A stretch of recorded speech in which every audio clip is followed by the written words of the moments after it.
Such a drama queen.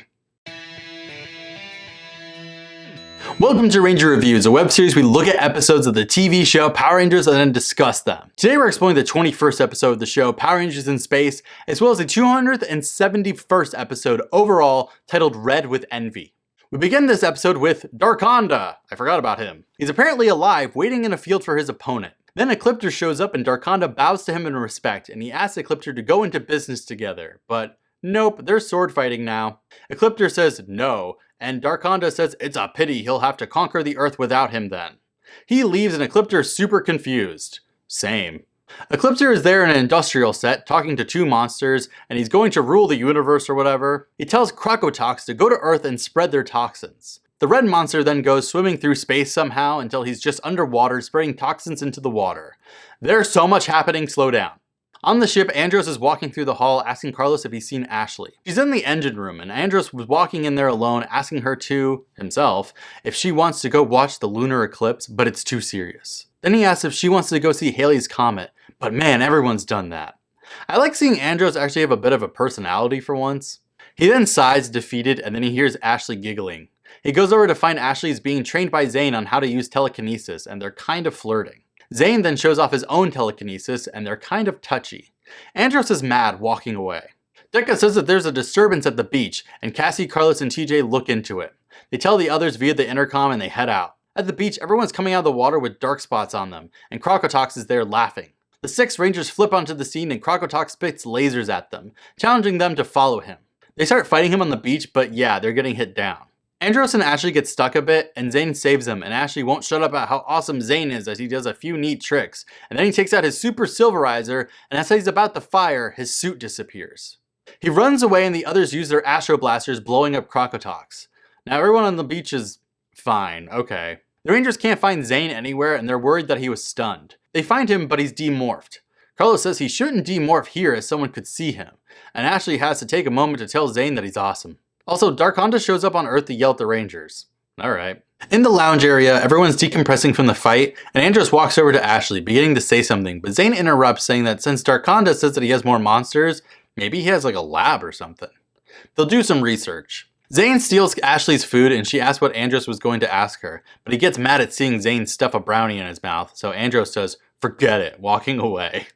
Ashley and Zane then start searching some quadrants, and they find some other life form energies, and Zane wants to tell Andros. He finds him working on some device, and Zane is trying to explain that Darkonda may have a whole hatchery, and he finds a part that Andros was looking for, and they immediately start arguing.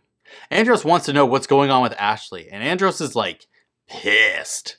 He wants to know what Zane was even thinking, and how he wasted no time trying to get with Ashley. Andros walks away saying that they were best friends, but now he doesn't even know. Such a drama queen. Andros meets with the others and they say they found Darkonda's lab on Vakata 5, and Andros says that Zane is staying back because he's angry. They leave and Ashley wants to make sure that Zane is okay. He's fine. Alpha then offers him a cup of milk. God, I love Alpha. The Rangers then take their galaxy gliders into the lab, hitting a laser wall that stops them before it turns into a net that absorbs them. Zane is on the ship and he's really thinking long and hard about him and Andros, thinking about how they were so close and how they'd be a team forever. And now he sacrificed himself to save Andros. This is coming off more as like a romantic part than like platonic, but I think it's because romance equals friendship on this show.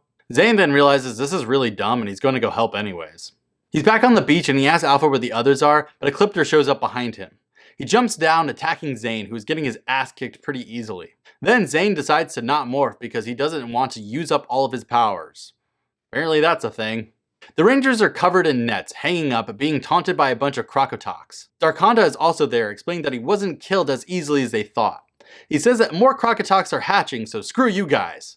They fire at the Rangers who spark up. They realize they kinda need Zane. Speaking of which, he gets tossed onto the beach by Ecliptor, but then Zane sees a vision of the Rangers in trouble.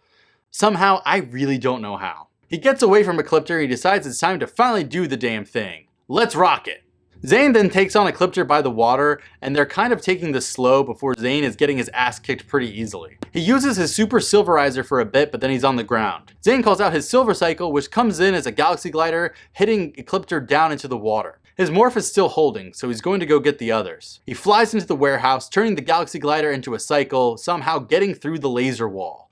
And then he just makes a Zane-sized hole in the wall. Okay. Coming through, finding the others and Darkonda. He then fires at Darkonda, destroying the lab that he created for the Crocotoxes. Andros has an idea. He then uses 02 on his Battleizer, and that gets them free from the net.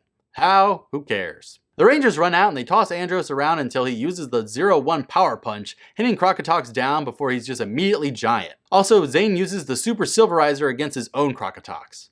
The others call it the Astro and Delta Megazords, forming the Astro Delta Megazord. They start fighting the giant Crocotox while Zane is fighting the human-sized one on the ground. They walk through explosions before they use their Gyro Blasters and the Flying Power Punch, blowing the Crocotox up. Zane puts the Super Silverizer to full power, firing at the Crocotox before slashing him. As he poses, his morph disappears, just as the Crocotox explodes behind him. He looks at his hands, realizing it happened again. On the Dark Fortress, Astronema is pissed that the Silver Ranger even exists. Elgar explains that this sucks for them, which means Astronema sends him to play with Scrudley again. Astronema wants to invite Darkonda back into the fold to get their numbers back up, but Ecliptor disagrees. Andros and Zane make up on the bridge of the ship, and Zane says that Ashley spent all this time with him to ask questions about Andros. Then Ashley comes in as Zane leaves, and she asks Andros if he would want to, but she can't say anything, so Andros asks if she would want to go see Halley's Comet with him, and she would love to. Also, Zane is secretly meeting with Alpha, asking him to keep a secret. Zane explains that it's a very important secret. There's something wrong with his morphing powers, and he needs Alpha's help to figure out what the hell he's gonna do. The end. This episode's better than last episode, and it's kind of fun to see Andros get jealous over Ashley. Although I have to say, they've really done their damnedest to make sure that Ashley is nothing more than a female, since she's just shown up. Like, she was a fashion-loving cheerleader who ended up taking auto shop because her dad didn't believe in her. She started out flirting with Carlos immediately to be with Andros, who is now kind of flirting with Zane, even though apparently it wasn't a real thing. It's kind of a shame how much of this kind of attention they give her, to be honest. I like Zane as a character, and I like that there's an obstacle for his powers because there's so many times over the years that we'll just see someone join the team A-OK and just be there like they were never not there to begin with. It's nice to see some effort being put into his integration. Next time, we get to meet the real Zane, but until then, may the power protect you.